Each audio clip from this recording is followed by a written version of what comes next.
اور کالے کو گورے پر اور گورے کو کالے پر اور عربی کو اجمی پر کوئی فضیلت نہیں. اگر ہے تو کریکٹر سے, اور کریکٹر ویسے انڈیویجول کا ہوتا ہے. کریکٹر کسی قبیلے کا نہیں ہوتا, علاقے کا نہیں ہوتا. 4 بھائی ہیں تو ان کا کریکٹر ایک جیسا نہیں ہوتا, 4 بہنیں ہیں تو ان کا کریکٹر ایک جیسا نہیں ہوتا. کردار سے فضیلت ہے.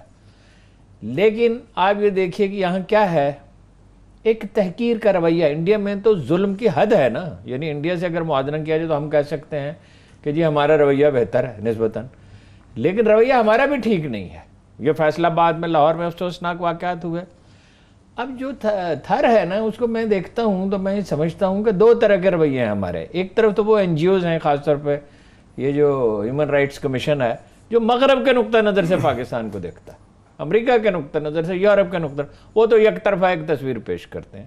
اب وہاں مسئلہ یہ ہے, 2 طرح کے واقعات ہوتے ہیں. ایک تو جبری بہلا پھسلا کر, چکمہ دے کر اس کو مذہب تبدیل کرنے پہ آمادہ کیا جاتا ہے شادی.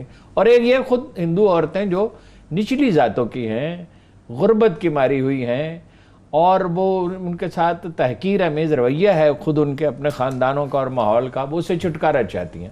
اب یہ تناسب کیا ہے تو تحقیق سے معلوم ہو سکتا ہے کہ کتنے فیصد لوگ جو خود مذہب تبدیل کرتے ہیں. اس کا کوئی نظام ہونا چاہیے. کچھ قانونی تبدیلیاں ہوئی ہیں, اچھی ہوئی ہیں, لیکن نفاذ تو نہیں ہے. قانون بن جاتا ہے, کچھ قوانین کی ضرورت بھی ہے. مثلا میجسٹریٹ کے سامنے ڈاکٹر صاحب بیان دے دیا. اب میجسٹریٹ کے سامنے کیا کہا جا سکتا ہے جی, اس کو انفلوئنس بھی کیا جا سکتا ہے. بعض صورتوں میں روپیہ پیسہ بھی استعمال ہوتا ہے. ذرا بہتر سطح پہ ہونے چاہیے میرے خیال میں, سیشن جج بھی ہونے چاہیے, مانیٹرنگ بھی ہونی چاہیے, نئی قانون سازی کی بھی شاید ضرورت ہے. اگر تو کوئی خود اپنا مذہب تبدیل کرتا ہے, چاہے وہ تناسب کم ہو یا زیادہ, اس سے بحث نہیں ہے. مگر یہ کہ جبراً مذہب کیسے تبدیل کیا جا سکتا ہے؟ کہیں جہاں مسلمان گئے ہیں, ایران میں, شام میں, مصر میں, جہاں کہیں گئے لوگ مسلمان ہو گئے. تو انڈیا میں تو اس لیے کہ ان کا کریکٹر ایسا تھا, ان کا رویہ ایسا تھا, وہ یعنی ان سے متاثر ہونا فطری تھا. انڈونیشیا میں تو بزنس مین گئے تھے, انڈونیشیا میں تو کبھی فوج گئی نہیں. یہ میں نے پھر عرض کرتا ہوں کہ یہ دور زوال میں انتہا پسندی ہمارے اندر پیدا ہوئی ہے. وہ ہر جگہ یہی ہوتا ہے ہارون صاحب, جب کوئی سسٹم کمزور ہو جاتا ہے تو اس میں خود اعتمادی کی کمی ہوتی ہے, جب اپنے آپ کو رواداری جاتی رہتی ہے تو پھر وہ ان کے اندر ایک انٹالرنس پیدا ہوتی ہے. لیکن سندھ میں اور پنجاب میں جو مائنورٹیز کا جو بیک گراؤنڈ ہے وہ تھوڑا سا ڈیفرنٹ ہے. دیکھیے سندھ کے اندر جو ہندو مائنورٹی رہتی ہے وہ سندھ میں تاریخاً طور پر وہ بالکل کلچرلی انٹیگریٹڈ ہے. اس میں کوئی امیر غریب کا یا اس طرح سے چکر نہیں ہے. یہی وجہ ہے کہ سندھ سے کوئی بہت بڑی تعداد میں انخلا 1947 یا 48 میں نہیں ہوا. اور یہ جو ہم اس وقت مسئلہ دیکھ رہے ہیں, لڑکیوں کو زبردستی مسلمان بنانے کا, ان کی شادیاں کرنے کا, اور یہ سارا کچھ جو ہم دیکھ رہے ہیں, یہ گزشتہ 10-12 سال کے اندر ہی یہ دیکھنے میں آیا ہے. اس سے پہلے تو سندھ کی بڑی تعریف ہم کر سکتے تھے کہ پاکستان کے سندھ کے علاقے میں بہت بڑی تعداد میں ایک سرٹن پرسنٹیج میں ہندو کمیونٹی رہتی رہی. وہ ویل انٹیگریٹڈ تھی, وہ لوئل ٹو پاکستان تھی, اس کو کبھی ہندوستان کھیل بھی نہیں سکا اس کے ساتھ, اور وہاں ایک امن رہا ہے. تو وہ ایک بالکل ڈفرینٹ چیز ہے, اور یہ ایک عجیب و غریب قسم کی وہاں صورتحال پیدا ہوئی ہے, جو کچھ پیر اور کچھ مبلغ اور کچھ لوگ ہیں, جس کا کہ پاکستان کی ریاست کو حل نکالنے کی ضرورت ہے. یہ ایک طرح کی شورش ہے, یہ ایک ڈسٹربنس ہے, جو کہ rightly prime minister Imran Khan نے اس ایشو کو اٹھایا ہے. ان کو زیادہ اس پہ کام کرنا ہوگا.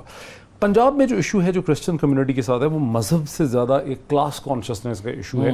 بیکاز مہاراجہ رنجیت سنگھ کی جب تک حکومت تھی 1842 تک, اس کے بعد جب برٹش آئے تو بہت بڑی تعداد میں ایک کمیونٹی تھی جس کو کہ سکھوں نے بہت دبا کے رکھا ہوا تھا, اور ان سے مینیل وہ کام کرواتے تھے, جس کو چوڑا کمیونٹی کہتے تھے پنجاب کے بہت سے ڈسٹرکٹ میں. اس نے جوک در جوک کرسچینٹی جو ہے وہ ایکسیپٹ کی. ایک پاکستانی اسکالر ہیں کرسچن, آصف عقیل ان کا نام ہے, انہوں نے بہت لکھا ہے ان ایشوز کے اوپر. میں نے ان کی رائٹنگز پڑھی ہیں, میری ان سے ملاقات بھی ہوئی ہے. وہ اپنی رائٹنگز میں بتاتے ہیں کہ جو انیشیل کرسچن کانورٹ تھے پنجاب کے یا انڈیا کے, وہ بہت ہائی کلاس کے تھے, جس میں سے اینگلو انڈین تھے, بہت پڑھے لکھے تھے, اس میں جج تھے, رائٹرز تھے, اس طرح. پھر جب چوڑا کمیونٹی جو آلریڈی پسی ہوئی کمیونٹی تھی, جو سکھوں نے جس کو بہت دبا کے رکھا ہوا تھا, وہ ان سے اور یہ نام بھی سکھوں نے دیا تھا, سکھوں نے شاید دیا ہوگا. بہرحال جب اس نے کرسچینٹی قبول کی تو وہ کرسچن ہونے کے باوجود جو سرکار تھی برٹش, اس نے کوشش کی کہ ان کا سٹیٹس بلند کیا جائے. لیکن جو لوکل پاپولیشن تھی, خواہ وہ ہندو تھی خواہ وہ مسلمان تھی, اس نے ان کے نئے سٹیٹس کو, کرسچن ہونے سے انہوں نے ان کا سٹیٹس نہیں چینج کیا. یہ اسی طرح سے ہے جیسے ابھی بھی ہندوستان میں بعض لوگ یہ کہتے ہیں کہ مسلمان در حقیقت نچلی جاتی کے جو لوگ ہیں انہوں نے اسلام قبول کیا ہے. وہ یہ کہتے ہیں کہ یہ مسلمان جو ہیں, مسلمان ہو کے انہوں نے اپنا سٹیٹس کلاس میں, حالانکہ یہ صحیح نہیں ہے. حالانکہ یہ ہر جگہ صحیح نہیں ہے، لیکن یہ ہے کہ نارتھ میں تو صحیح نہیں ہے، لیکن ساؤتھ میں وہ کہتے ہیں کہ انہوں نے اپنا اسٹیٹس چینج کرنے کی کوشش کی ہے، so they must revert back to their own status. تو یہاں یہ ایک اسٹیٹس کانشیسنس ہے، اس کا در حقیقت حل بہتر ایجوکیشن سے اور گورنمنٹ کی انتہائی بہتر انڈرسٹینڈنگ سے نکل سکتا ہے، کیونکہ یہاں ایک پیچھے کم از کم 200-300-400 سال کا ایک تاریخی جمود ہے اس کے پیچھے. پرائم منسٹر نہیں ہے پنجاب میں کرسچن ایشو جو ہے اس کو این جی اوز غلط سمجھتے ہیں، مجھے یہ یاد ریلیجس ہے ایشو نہیں ہے، یہ لوکل کلچر کے زیر اثر جو زیادہ پروان چڑھا، یہ کلچرل ہے، صرف یہ کلچرل ہے، یہ مذہبی نہیں. یہ صرف حکومت کا کام نہیں ہے، یہ لکھنے پڑھنے والوں کا کام ہے، دانشوروں کا، یہ سیاسی جماعتوں کا کام ہے، یہ علماء کا کام بھی ہے، یہ اخبار نویس کا کام بھی ہے، یہ انٹلیکچوئلز کا کام بھی ہے. لیکن پنجاب کی جو کرسچن کمیونٹی تھی 1947 میں، اس نے نئی اسٹیٹ جو تھی پاکستان کی، اس کے ساتھ اپنا وزن پھینکا. جو کرسچن اس کے کمیونٹی ساتھ لائل رہے، اس کے ساتھ لائل رہے، پوری طرح لائل رہے، ہم سے شاید زیادہ لائل رہے. اور یہی آپ کے ذہن میں ہے کہ یہی کمیونٹی تھی جب پنجاب کی کپاس اور گندم ایکسپورٹ کرنے کے لیے کراچی کی بندرگاہ بنائی گئی، تو یہ لوگ گئے پنجاب سے مائیگریٹ کر کے بہت بڑی تعداد میں گئے. آصف عقیل کی ریسرچ شو کرتی ہے کہ جہاں کرسچن کمیونٹی کو گزشتہ 20-30 برس میں ان کو ٹارگٹ کیا گیا مختلف جگہوں پہ، اس کے کازز میں ریلیجن کو ایکسپلائٹ کیا گیا. در حقیقت اصل ایشو اکنامک ہے، بیکاز شہروں سے باہر جو کرسچن کمیونٹی نہری زمین یا نہروں کے اوپر تھی، ڈفرینٹ جگہوں پہ تھی، نالوں پہ تھی، جب شہر پھیلنے لگ گئے اور اس زمین کی ریئل اسٹیٹ ویلیو بڑھنے لگ گئی، تو پھر سازش کی گئی کہ ان کو یہاں سے ڈسپلیس کیا جائے، مارا جائے، خوف و ہراس پیدا کیا جائے، کہیں اس میں بلیسفمی کا. تو جب ہم یہ سارا دیکھتے ہیں کہ جی اس نے دو آدمیوں کا جھگڑا ہوتا ہے، وہ اس پہ توہین مذہب کا الزام لگاتا ہے، لیکن اس کے پیچھے اکنامک موٹیویشن. یہ آسیہ کو تو دیکھیے نا، سپریم کورٹ سے مدد مل بڑی مشکل سے، بڑی مشکل سے. اور یہ کٹاس مندر کے معاملے میں تو انہوں نے خود سٹینڈ لے لیا. اب خدا کا شکر ہے کہ کٹراس راج کی بات کر رہے ہیں، کٹراس راج جو ہے اس پہ سپریم کورٹ نے نوٹس لیا، بڑا اچھا. اس پہ تو ثاقب نثار صاحب نے بہت ہی سٹینڈ لیا، بہت اچھا کیا. ابھی ریئلائزیشن ہو رہی ہے، 1000 سال پرانا شوالا مندر ہے سیالکوٹ میں جو رینوویٹ ہو رہا ہے، مزید 400. اور یہ یہاں بھی کالی دیوی کا مندر ہے پنڈی میں، اس پہ بھی مطالبہ ہندو کر رہے ہیں، بالکل ٹھیک کر رہے ہیں کہ اس کو بحال کیا جائے. کوئی 400 کے قریب مندر ہیں. آپ کو پتہ ہے 47 کے بعد وہاں مسجدیں جو ہیں، ابھی مجھے بتایا ایک صاحب نے امبالہ سے آگے، وہ اپنے گھر گئے تو امام بارگاہ میں وہ گئے، جو خاندانی ان کا تعلق تھا اس سے، تو وہاں مندر بنا ہوا تھا، وہاں مسجدوں پہ قبضہ کر لیا گیا. یہاں جو چھوٹے چھوٹے مندر تھے اس میں تو لوگ بس بھی گئے، رہنے لگے، اور بعض جو ہیں وہ دوسرے مقاصد کے لیے استعمال ہونے لگے. تو یہ ہماری ذمہ داری ہے ان کو بحال کریں. دیکھیے عبادت گاہ پہ، یعنی رسول اللہ صلی اللہ علیہ وسلم کا وہ فرمان لکھا ہوا پڑا ہے ایک ٹیمپل میں، اب وہ تفصیلات یاد نہیں رہتی، کہ یہ تا قیامت میری امت کی ذمہ داری ہے، میرے بہاف پہ یہ ان کی ذمہ داری ہے کہ غیر مسلموں کی حفاظت کرے. ان کی عبادت گاہیں بحال ہونی چاہیے، ان کے ساتھ رویہ ٹھیک ہونا چاہیے. مثلا سندھ میں حکومت نے ایک ایگزیکٹو آرڈر جاری ہے کہ 5% ملازمتیں غیر مسلموں کو دی جائیں گی. بڑا اچھا کیا، مگر دی تو نہیں جا رہی. جب آپ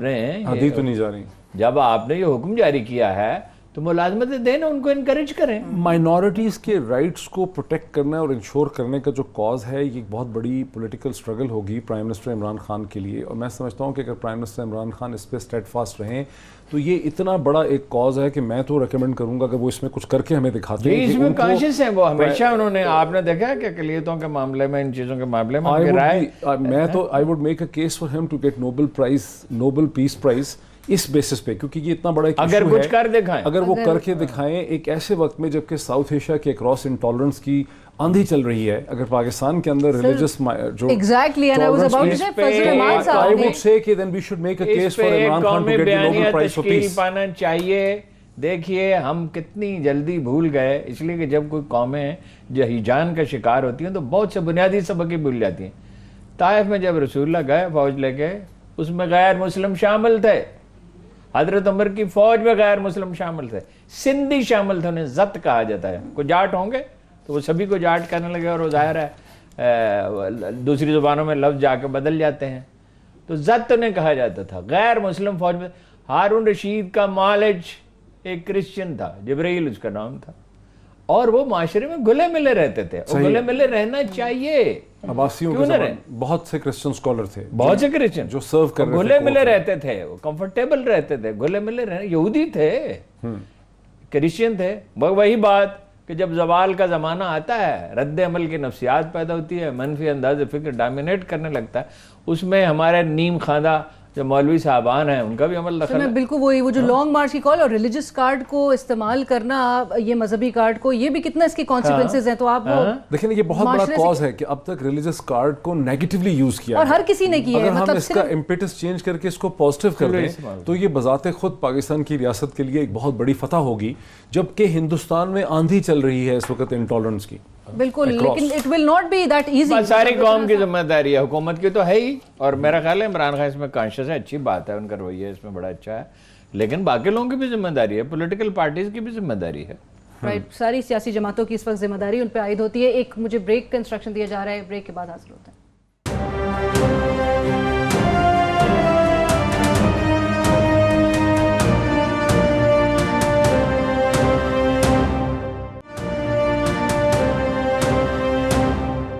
صاحب یہ بلیم گیم کا دیکھیے, کراچی کی نمائندگی تو اب کرتی ہے پی ٹی آئی یا کرتی ہے ایم کیو ایم.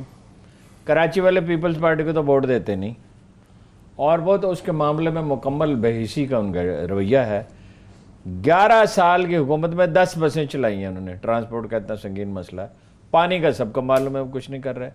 اور یہ شرمناک بات کہتے کہتے لوگ تھک گئے شرمناک رویے کو یعنی وہ نشاندہی کرتے ہوئے کہ عجیب شہر ہے جہاں کوڑا ہی نہیں اٹھایا جاتا. ہر روز کوڑے میں کچھ اضافہ ہو جاتا ہے, اس سے غلاظت پھیلتی ہے, بیماری. اب پانی جو ہے گھروں میں, کل سعید غنی صاحب کہہ رہے تو کوئی مسئلہ ہی نہیں ہے. یہ بات ٹھیک ہے کہ بارش بہت زیادہ ہو گئی ہے. اب تو جو آج بارش ہوئی ہے اس کے بعد تو وہ پچھلے سال ریکارڈ شاید بعض ٹوٹ ہی جائیں. یہ 75 اور 80 ملی میٹر تک بارش بعض علاقوں میں ہو گئی ہے. شاہراہ فیصل کھلی ہوئی ہے. حیدرآباد کراچی ہائی وے بھی کچھ دیر کے لیے بند رہی ہے آج, تھوڑی دیر کے لیے. تو جو چھوٹی آبادیاں ہیں, ایک تو ڈیفنس ہے نا, اس طرح کی پوش آبادیاں ہیں, وہ کل ڈاکٹر صاحب نے اس کی وضاحت بھی کی تھی. وہاں تو پانی بعض جگہ گھروں میں داخل ہو گیا ہے, تیاری کی ہی نہیں تھی کوئی, اور وفاق کو بالکل مداخلت کرنی چاہیے. دیکھیے نا, سندھ حکومت نے لوگوں کو مرنے کے لیے چھوڑ دیا تھا نا, پھر وہاں رینجرز بھیجے گئے, اور اس وقت لوگ کہہ رہے تھے, بعض دانشور, خدا ان پر رحم کرے, کہ جی ایم کیو ایم سے کیسے کوئی لڑ سکتا ہے, ان کے پاس بڑا حوصلہ ہے. یہ اخبار میں ہمیں بھی سمجھاتے تھے بعد, وہ ان سے کون لڑ سکتا ہے. پھر ٹھیک ہو گیا نا, ٹیررزم ختم ہو گیا نا. ہر چیز کوشش سے کی جائے, ہر مسئلہ کوشش سے حل کیا جا سکتا ہے. وفاق کو مداخلت کرنی چاہیے. کس طرح وہ مداخلت ہو, دیکھیے گورنر آج تو نہیں لگ سکتا اس وقت, تو سڈنلی تو نہیں ہو سکتا, کیسے ہوگی, نہ کوئی منی مارشل لا لگ سکتا. کوئی یہ تو سوچنا چاہیے نا, آئین کی حدود کے اندر رہتے ہو. اب ان کا رویہ تو یہ پیسے دے دیں, ہمیں 50 کروڑ روپے دے دیں, 5 روپے دے دیں, 50 روپے دیں, ہم کھا پی لیں. وہ صوبائی حکومت کیا کہتی ہے کہ فنڈز دیں, خرچ ہم کریں گے. ارے بھائی تمہارا ریکارڈ کیا ہے؟ جو پیسے تمہارے پاس ہیں تناسب کے اعتبار سے سندھ کے وسائل سب صوبوں سے زیادہ ہیں. جو وسائل تم نے خرچ کیے وہ کس طرح خرچ کیے, تم نے پرائرٹیز کو ملحوظ رکھا.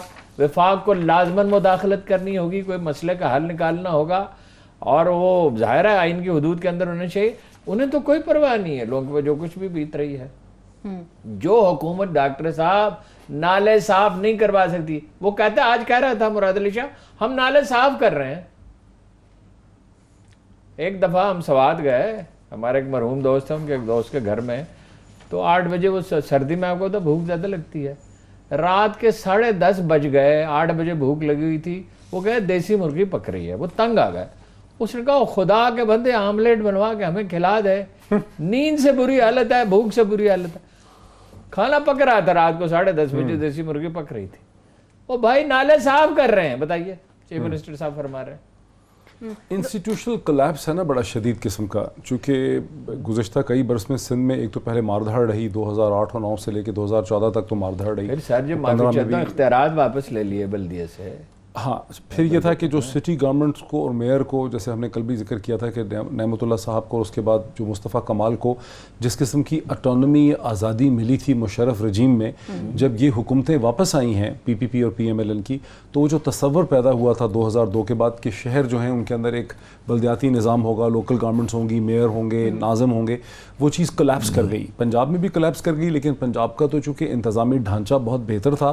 کراچی نے بہت سفر کیا ہے, کراچی کے یونیک پرابلمس ہیں, اور پیپلز پارٹی کی جو حکومت ہے اس کی تو ریپوٹیشن سبھی کے سامنے ہے کہ ان کا فوکس گورننس پہ رہا ہی نہیں ہے. آپ پھر بھی ہم یہ کہہ سکتے ہیں کہ شہباز شریف صاحب کی موجودگی میں گورننس امپروو کرنا، لاہور شہر میں داخل ہوتے ہی آپ کو احساس ہوتا ہے کہ ایک بڑے شہر میں آپ آ گئے ہیں. جیسے ہی آپ سندھ سے پنجاب میں داخل ہوتے ہیں صادقآباد میں تو تبدیلی کا جگہ جگہ علاقوں کے دورے کرنا، آپ سمجھتے پبلسٹی اسٹنٹ سے زیادہ اور کچھ نہیں ہے کس کا؟ یہ سی ایم سندھ. ہاں ویسے تو مراد علی شاہ بڑے امپریسو آدمی، اگر آپ ویسے چیف منسٹرز کو دیکھیں اس وقت پاکستان میں جو ہیں تو غالباً مراد علی شاہ سب سے آپ کو کیرزمیٹک اور امپریسو ویپن سپوکن لگتے ہیں. لیکن مراد علی شاہ کے ہاتھ میں نہیں ہے سب کچھ. جس طرح کا سسٹم آف کنٹرول اور گورننس آصف علی زرداری صاحب نے وہاں مچایا، جس کا پرنسپل فوکس گورننس نہیں تھا، ڈیلیوری نہیں تھا، بلکہ اس کا فوکس لوٹ کھسوٹ تھا کہ آپ نے پریولیج کا ایک سسٹم کھڑا کیا، ان لوگوں کو آپ نے طاقت دی جنہوں نے آپ کو سرو کرنا تھا، آپ کے کام کرنے تھے. تو سندھ کے اندر کسی بھی قسم کا ایک شفاف گورننس سسٹم ایگزسٹ نہیں کرتا، جس کی وجہ سے سندھ بہت بری طرح سے سفر کر رہا ہے.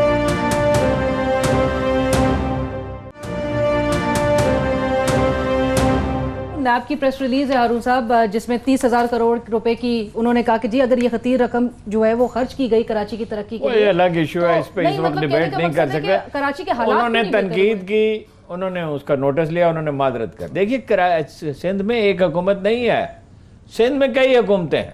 زرداری صاحب کی اپنی حکومت ہے، کبھی بلاول بھی اپنی مرضی کرتے ہیں، ان کی بہن بھی دخل دیتی ہیں. ایک چیف منسٹر کی قیادت میں ایک باقاعدہ حکومت ہے، ایک رینجرز کا عمل دخل ہے. دیکھیے یا تو ان میں کوہین ہو. ڈاکٹر صاحب نے ٹھیک کہا کہ بھائی وہ چیف منسٹر جو ہے وہ کوئی آزاد تھوڑی ہے، اور یہ کوئی سندھ کے مسائل حل کرنا ان کی پرائرٹی تو نہیں. اندرون سندھ بھی لاڑکانہ کا رونا روتے روتے چینل جو ہے وہ تھک گئے، کچھ نہیں ہوا. اب گلیوں میں پانی ہوتا ہے. جس کراچی اس لیے ہائی لائٹ ہو جاتا ہے کہ 2.25 کروڑ کی آبادی کا شہر ہے، ہونا بھی چاہیے. وہ ہمارا معاشی انجن ہے. کراچی کو کیوں ٹارگٹ انڈیا نے کیا تھا؟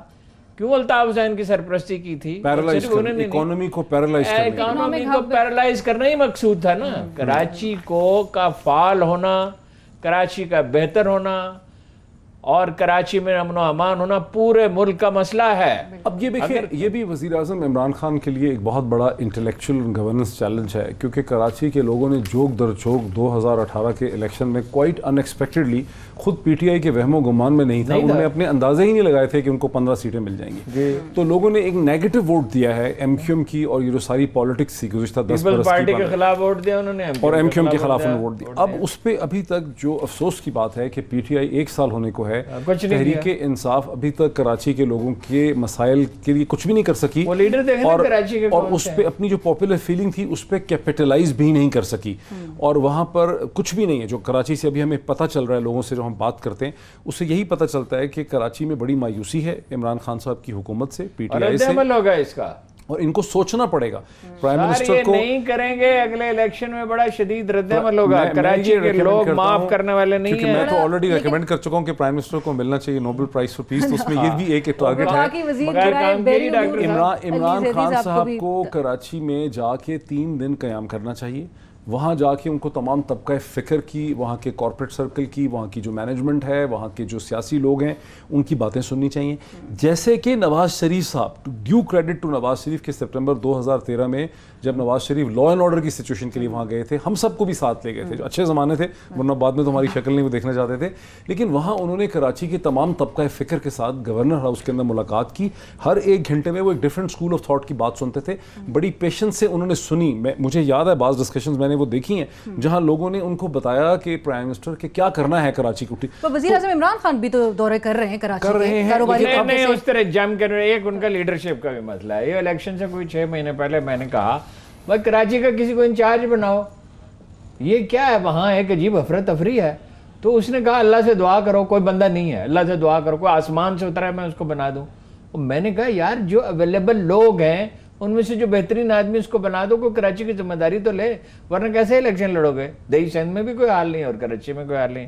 مثلا یہ زیر بحث ہے کہ اسد عمر، تو میں نے کہا اسد عمر کراچی سے بھی الیکشن لڑ سکتا ہے. کہا اسلام آباد سے لڑے گا، میں نے کہا وہاں سے بھی لڑے. کوئی آدمی تو ذمہ داری لے. دیکھیے نا وہ اب گورنر صاحب ہیں، وہ آپ کو پتا ہے کیا لاؤبالی پن ان کے اندر پایا جاتا ہے. علی زیدی صاحب بھی تو علی زیدی صاحب کا وہ بیان آپ کو یاد ہے کہ $150 پہ جائے گا. مطلب یہ کہنے کی باتیں ہوتی ہیں. علی زیدی صاحب ابھی تو انہوں نے پہلے کراچی کا ٹاسک ان کو سونپ دیا ہے. علی زیدی صاحب بھی پسٹل لے کے کون چلا گیا، بڑے اچھے آدمی، خوش طبع آدمی. وہ ایک صاحب جو جیب میں وہ پستول لٹکا کے چلے گئے اور کہتے ہیں 5000 آدمی مار دیں اگر تو ملک ٹھیک ہو جائے گا. ہاں جی. وہ کہ ایک عجیب لاؤبالی سی لیڈرشپ ہے، لیکن بہرحال انہیں مینڈیٹ دیا گیا ہے، لوگوں نے خوش دلی سے انہیں ووٹ دیے ہیں، ان سے توقعات وابستہ کی ہیں، دیکھیں ان کی ذمہ داری ہے مسائل کو سمجھیں۔ ہارون صاحب اس لیے ملا ہے کہ کراچی چونکہ پاکستان کا سب سے بڑا اربن سینٹر ہے، وہاں بہت بڑی تعداد میں شہری آبادی رہتی ہے جس نے اسکول کالج پڑھا ہوا ہے، وہاں کوئی فیوڈل سٹرکچر نہیں ہے، وہاں کوئی جاگیردارانہ مزاج کے لوگ نہیں رہتے، تو پی ٹی آئی کو وہاں سے اسٹرینتھ ملنا ایک نیچرل چیز ہے، لیکن ابھی تک عمران خان صاحب کی حکومت اس پہ کسی قسم کی کیپٹلائز نہیں کر سکی اس کے اوپر جو ان کو کرنا چاہیے، اور وہاں پہ الیکشن بھی ہونے ہیں لوکل گورنمنٹس کے اور چند ماہ کے اندر، تو ابھی تک وہ کوئی پرفارمنس آئی نہیں ہے، تو یہ نوبل پرائز کے لیے دوسری چیز ہے نا اس میں آپ میری جن باتوں کا غصہ ان میں کبھی ختم نہیں ہوتا، اس میں سے ایک یہ ہے کہ وہ ایک دفعہ اب میں دہراتا رہتا تھا اس بات کو کبھی کبھی، ہمیشہ تو نہیں، میں ظاہر انہیں چڑھانے کے لیے تو نہیں بات کرتا تھا، کہ وہ ورزش کر کے اسے بڑا ہزار فخر کرتے، 90 منٹ میں نے ورزش کی اور بڑی، اور تمہیں بھی سکھاتا ہوں، تمہاری ٹانگیں لوہے جیسی ہو جائیں، تو میں کہتا تھا کچھ ذہنی ورزش بھی ہونی چاہیے، بالکل صحیح، کچھ غور و فکر بھی ہونا چاہیے۔ عمران خان صاحب میں مینٹل ایکسرسائز کی، مائنڈ اپلائی کرنے کی عادت ہی نہیں ہے، اور اس کو وہ بڑے سبک طریقے سے بیان کرتے ہیں کہ ہاں میں ڈیٹیلز میں ذرا ویک ہوں۔ بھائی آپ ہو گئے وزیر اعظم، اور آپ نے تو آج انہیں نوبل پرائز کی خوشخبری دے دی، بھائی آپ وزیر اعظم ہو گئے، آپ کی ذمہ داری ہے کم از کم مشیر اچھے منتخب کریں۔ بہت بڑی جو فوج ہے جی حضوریوں کی اور سائیکو فرینڈز کی، وہ ان کے ساتھ ایڈوائزرز کی شکل، اور آج آپ نے انہیں ایک لقمہ دے دیا ہے کہ اس کو نوبل پرائز بھی ملنا چاہیے، اب وہ اٹھا لیں گے اس کو، ویسے اللہ کرے وہ کوئی کام ایسا کرے مل جائے، تو میں تو کہہ رہا ہوں کہ کام کرے تو ملے نوبل پرائز۔ لاسٹ 2 منٹ سے احتساب کے عمل پہ ضرور بات نہیں، اب احتساب کے عمل پہ کیا بات کریں، لیکن یہ جو ایک طرف سیاسی انتقام کی بات کی جا رہی ہے، انہوں نے باقی نہیں، اب ٹائم آپ نے چھوڑا نہیں، اس کے لیے دیکھیے بات یہ ہے، ریڈیو والے کے اکاؤنٹ نکل آئے، فالودہ والوں کے نکل آئے، پاپڑ والوں کے نکل آئے، کرپشن تو اظہر من الشمس ہے نا۔ دیکھیے اس کی ٹیکنیک کیا ہے، ایک غلطی عمران خان صاحب کر رہے ہیں، وہ شور بڑا مچاتے ہیں، چھوڑوں گا نہیں، یہ کروں گا وہ کروں گا، ارے بھائی یہ اداروں کو کرنے دو، سمجھاتے لوگ تھک گئے، ان کی سمجھ میں نہیں تھا۔ اپوزیشن کا کمال یہ ہے کہ وہ الیکشن میں دھاندلی کا ایشو، یہ اس کو سیاسی انتقام بنا دیا۔ او بھائی شہباز شریف صاحب آپ کے فلیٹ ہیں، آپ وجہ تو بتائیں، کہتے ہیں سلمان سے پوچھ کے بتاؤں گا۔ اب آپ کو پتا ہے تازہ اس کی ایک ٹی ٹی نکل آئی ہے محترمہ مریم نواز کی، اچھا 4 کروڑ کوئی 8 لاکھ ڈالر کی وہ ان کے نام ٹی ٹی آئی ہے۔ 4 کروڑ 8 لاکھ ڈالر ہے، جی روپے جی ڈالر، 4 کروڑ جی جی مطلب 40 ملین، اچھا روپے ہوں گے، ممکن ہے مجھے غلطی لگ رہی ہے، میں نے تو فگر جو ہے دیکھا اس وقت ذہن اس پہ سوچا نہیں زیادہ۔ ان کی ایک بڑی رقم کی ٹی ٹی نکل آئی ہے، جو پہلے آئی ان کے عباس شریف جو ان کے بھائی تھے مرحوم، ان کے نام، وہاں سے پھر وہ ان کے کزن کے نام، پھر جیسے یہ کرتے ہیں وہ 17 دفعہ وہ رقم ایک سے دوسرے نام پہ منتقل ہوتی ہے۔ لیرنگ کہتے ہیں۔ اچھا میں نے پوچھا ہے کیا کہتے ہیں جی اس کو؟ لیرنگ، ہاں یہی نیب کے لوگ یہی اصطلاح استعمال۔ اچھا بھائی یہ کل ان کی بشی ہے، کل انہیں جانا ہے پیش ہونا ہے، اس کی وضاحت کرنی ہے، اور یہ کرتے یہی ہیں جی، مجھے تو نہیں پتا، پوچھ کے بتائیں گے، میرا وکیل بتائے گا۔ ارے بھائی یہ پیسے ہیں، کسی چیز کی منی ٹریل یہ دیتے نہیں ہیں۔ وہ ٹھیک ہے عمران خان اپنا کیس نہیں ٹھیک پیش کر سکے، اس سے تاثر ہو جاتا ہے بعض اوقات کہ کوئی سیاسی انتقام ہے، خود وہ بھی ان کا لب لہجہ بھی ایسے واشنگٹن میں جا کے تقریر فرما دی جس کی کوئی ضرورت نہیں تھی، کنٹرول نہیں کرتے، لیکن بھائی سرے مال کوئی تھا کہ نہیں تھا؟ بالکل تھا۔ سوئٹزرلینڈ میں کیا ہار کوئی رکھا ہوا تھا کہ نہیں تھا جس پہ خط نہیں لکھا تھا، اور بالکل صحیح، پرائم منسٹر قربان سب کچھ تھا۔ بھائی کرپشن تو کی ہے، یہ تو اظہر من الشمس ہے، کوئی چھپی ہوئی بات تو نہیں۔ اور ملزمان جو ہیں یہاں پہ پلی بارگین کی بھی درخواست دے رہے جو منظور بھی ہو رہی ہے، نیب 2 بلین سے زیادہ جو ہے وہ ریکور بھی کر رہا ہے 2 ارب روپے سے۔ نواز شریف صاحب سے ڈاکٹر صاحب ضرور سوال کیا ہے تحقیقاتی جو ٹیم ہے اس نے، اور نواز شریف صاحب وہ پاک پتن اراضی سکینڈل کے حوالے سے وہ کہتے ہیں کہ یہ بڑا پرانا کیس تھا، مجھے کچھ یاد نہیں۔ تو سوال یہ ہے کہ آیا کہ یہ کنکلوڈ ہوتے ہوئے نظر آئے گا کہ نہیں؟ یہ تو خیر وہ ٹھیک کہتے ہیں کہ بہت پرانا ہے، مجھے یاد نہیں ہے کہ اس وقت کیا ہوا، لیکن اس کے جو سرکمسٹانشل ایویڈنس ہے، تسلیم کرتا ہے ڈاکٹر صاحب اس بات کو؟ قانون انفارچونیٹلی نہیں کرتا، لیکن سرکمسٹانشل ایویڈنس یہی ہے کہ کوئی انفلوئنس بلڈنگ وہاں پہ تھی، لیکن واقعی بہت پرانا کیس ہے۔ ڈاکٹر صاحب کا دل نرم ہے، اس پہ کہہ رہے ہیں نواز شریف صاحب۔ آپ سے کل ملاقات ہوگی، تب تک کے لیے اجازت دیجیے، اللہ حافظ۔